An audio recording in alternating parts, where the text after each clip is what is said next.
Welcome to Story Lab. This week we're talking about grit, while we take a look at the story of someone with a very colorful wardrobe. Oh, and this happened. Oh no!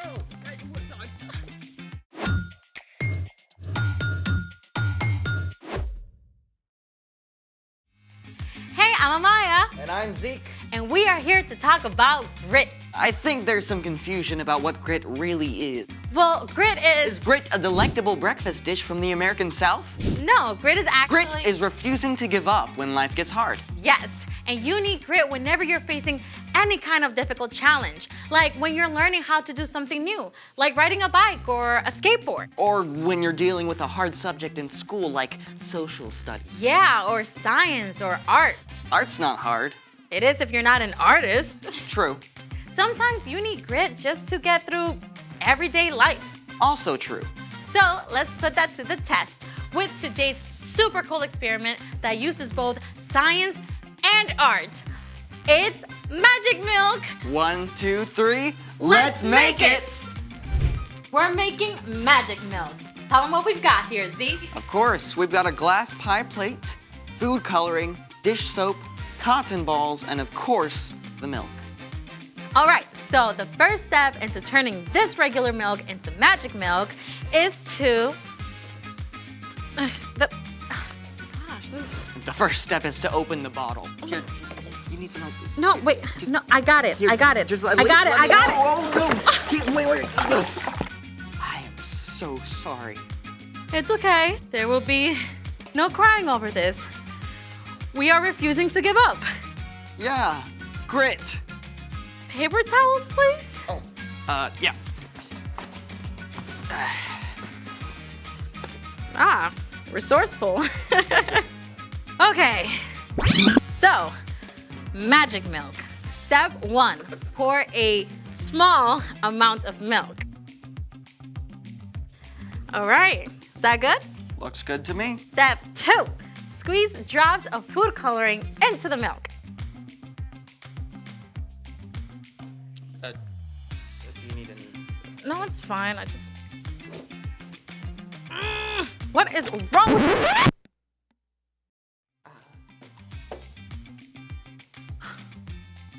You know what?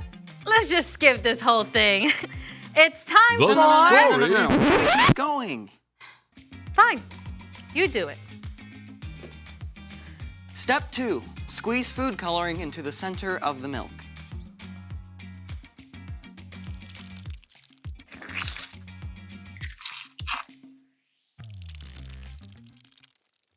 Step 3, place a cotton ball covered with dish soap into the milk.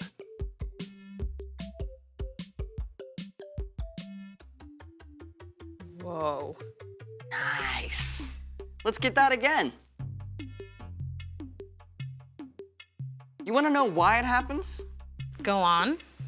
You see, whole milk has all these fat molecules, but when dish soap is dropped right into the middle, the soap molecules race around bonding with all the fat molecules, creating a giant swirl of color. Well, Still green. But now it's time for... The story before the story. Today, we're in the very first book of the Old Testament, Genesis.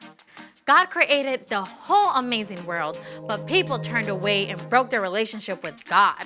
still, God had a plan. God called Abraham and Sarah and promised to bless the whole world through their family. Abraham and Sarah had a son, Isaac, who had a son named Esau and a son named Jacob. Jacob had 12 sons, Including the next to youngest, Joseph. And Joseph is the hero of our story. and go. Hey everyone! Hey, Ryan. Oh boy, you better strap in because we are in for a bumpy ride with Joseph. Joseph was second youngest in the family, and he was his father Jacob's favorite son. Jacob gave Joseph a beautiful, expensive, colorful robe. Joseph started having dreams, and he couldn't keep them to himself. He had to tell his brothers. We were harvesting grain, and all your grain bundles bowed to mine. And in my other dream, the sun and moon and stars bow to me. That's like Mom and Dad and you guys. Great way to make your big brothers like you, huh? Joseph's brothers were very jealous of him. So when Joseph's dad sent him to check up on his brothers out in the fields, they snapped. Here comes that dreamer. Let's get rid of him. No, don't harm him. Just throw him in this empty pit. And that's exactly what they did.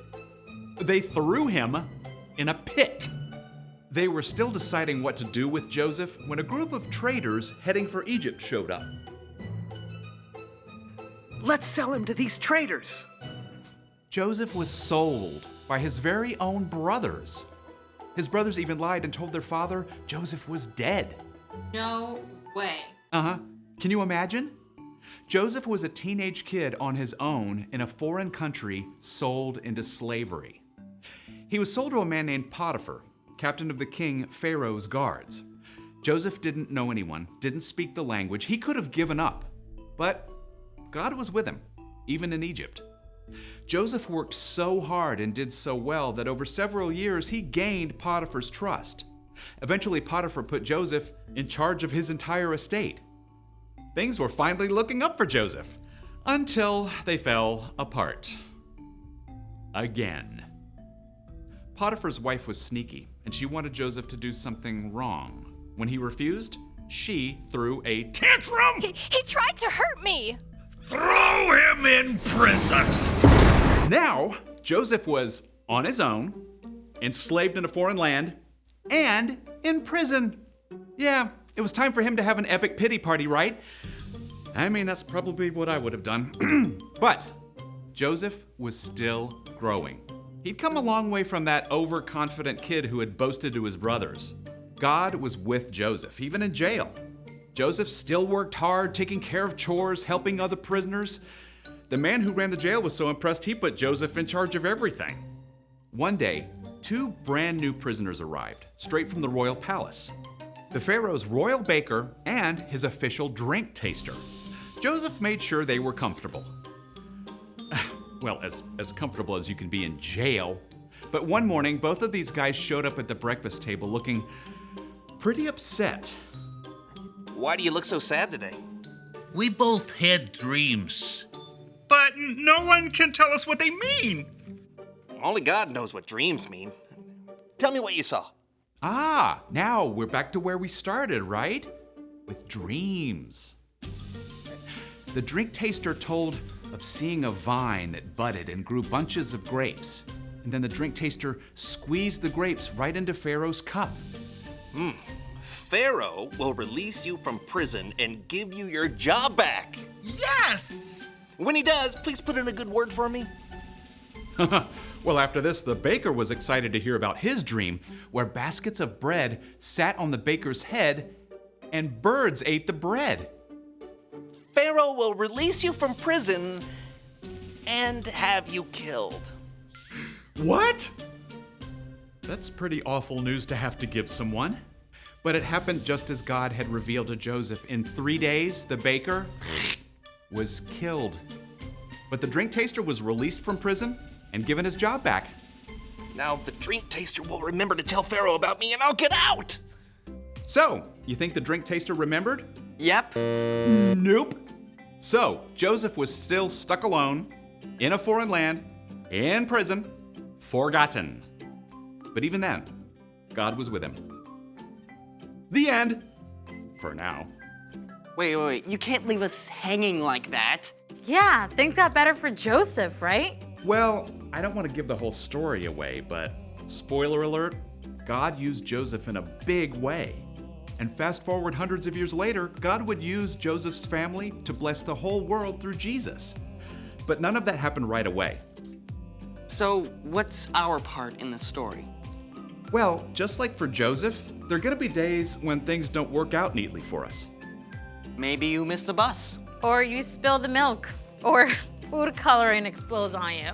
Or anything bad happens that you don't expect. Even in the hardest, darkest place, God is still with you. Even when you can't see it, God is still at work. So, we can hold on and keep going. And choose a good attitude. By George, I think you've got it. See you next time. So here's the thing, Hold on, because God is with you. and that is what gives you grit. Thanks for joining us in the Story Lab. See you next time. I need grit.